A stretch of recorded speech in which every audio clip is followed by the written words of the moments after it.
Okay so welcome. मैं Maqsood teacher trainer and motivational speaker आप सभी का रेहान कोचिंग सेंटर के ऑफिशियल चैनल पे स्वागत करता हूं। आज के इस वीडियो में, आज के इस सेशन में, आज के इस क्लास में हम लोग पढ़ेंगे फिजिक्स क्लास 10 चैप्टर नंबर 1 प्रकाश का परावर्तन।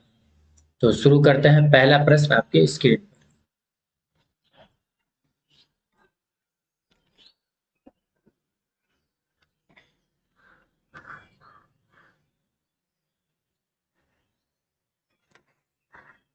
ऐसे पदार्थ जिनसे होकर प्रकाश आसानी से पार कर जाता है कहे जाते हैं। ऐसे पदार्थ जिनसे होकर प्रकाश आसानी से पार कर जाते हैं कहे जाते हैं। तो इसका आंसर हो जाएगा पारदर्शी पदार्थ। ऐसे पदार्थ जिनसे होकर प्रकाश आसानी से पार कर जाता है कहे जाते हैं पारदर्शी पदार्थ। परावर्तन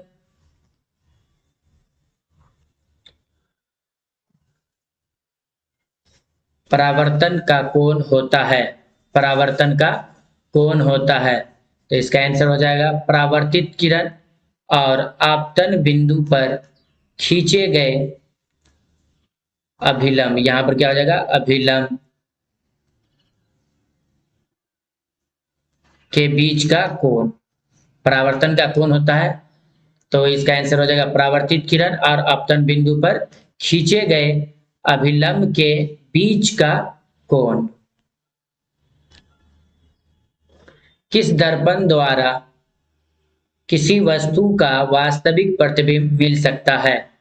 किस दर्पण द्वारा किसी वस्तु का वास्तविक प्रतिबिंब मिल सकता है? तो इसका आंसर हो जाएगा अवतल दर्पण द्वारा। अवतल दर्पण द्वारा। किस दर्पण द्वारा किसी वस्तु का आभासी प्रतिबिंब प्राप्त किया जा सकता है? किस दर्पण द्वारा किसी वस्तु का आभासी प्रतिबिंब प्राप्त किया जा सकता है? तो इसका आंसर हो जाएगा समतल दर्पण, अवतल दर्पण, उत्तल दर्पण। किसके द्वारा एक बिंदु स्रोत से समांतर किरणपुंज मिल सकता है? किसके द्वारा एक बिंदु स्रोत से समांतर किरणपुंज मिल सकता है? तो इसका आंसर हो जाएगा अवतल दर्पण।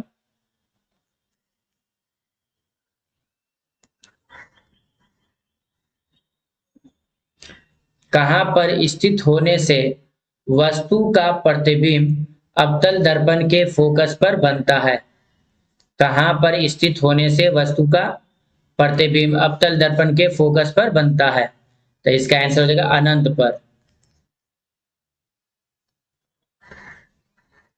अवतल दर्पण की फोकस दूरी उसकी वक्रता त्रिज्या की, यहां पर वह होगा। अवतल दर्पण की फोकस दूरी उसकी वक्रता त्रिज्या की, तो इसका आंसर हो जाएगा आधी होती है। मोटर गाड़ी के चालक के सामने लगा रहता है। मोटर गाड़ी के चालक के सामने लगा रहता है, तो इसका आंसर हो जाएगा उत्तल दर्पण।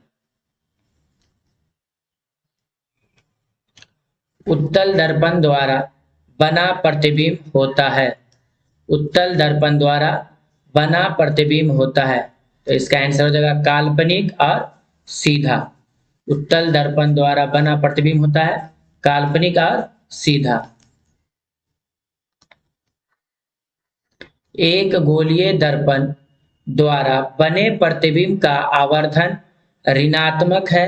इसका अर्थ यह है कि प्रतिबिंब, तो इसका आंसर हो जाएगा उल्टा है। एक गोलीय दर्पण द्वारा बने प्रतिबिंब का आवर्धन ऋणात्मक है। इसका अर्थ यह है कि प्रतिबिंब उल्टा है।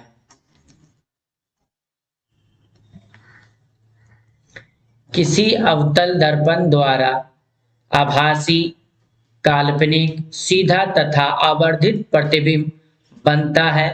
वस्तु की स्थिति कौन सी होगी? तो इसका आंसर हो जाएगा दर्पण तथा उसके फोकस के बीच।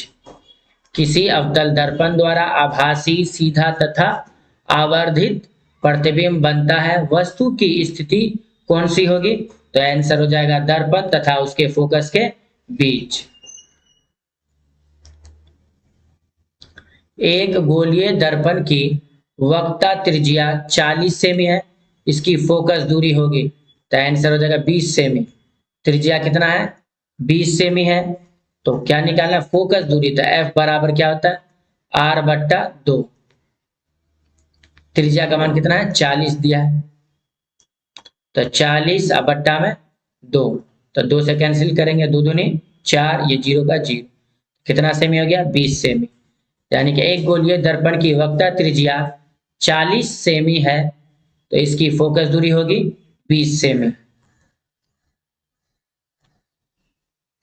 किसी वस्तु का आवर्धित काल्पनिक प्रतिबिंब बनता है, तो आंसर हो जाएगा अवतल दर्पण से। किसी वस्तु का आवर्धित काल्पनिक प्रतिबिंब बनता है, तो आंसर हो जाएगा अवतल दर्पण से। किसी वस्तु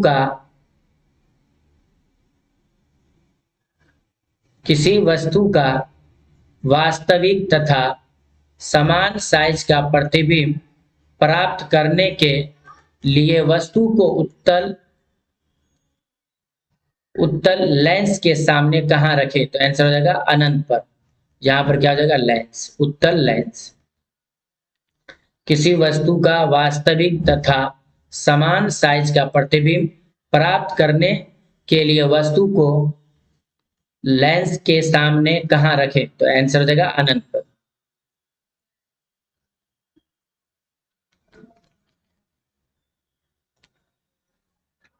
कौन सा पदार्थ लेंस बनाने के लिए प्रयुक्त नहीं किया जा सकता है, तो आंसर हो जाएगा मिट्टी।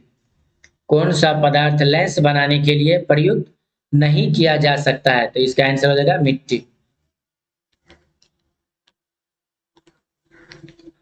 हजामत बनाने के लिए व्यवहार किया जाता है। हजामत बनाने के लिए व्यवहार किया जाता है, तो आंसर हो जाएगा अवतल दर्पण का। अवतल दर्पण का। सर्च लाइट का परावर्तक होता है। सर्च लाइट का परावर्तक होता है, तो इसका आंसर हो जाएगा अवतल। सर्च लाइट का परावर्तक होता है, तो आंसर में हो जाएगा अवतल।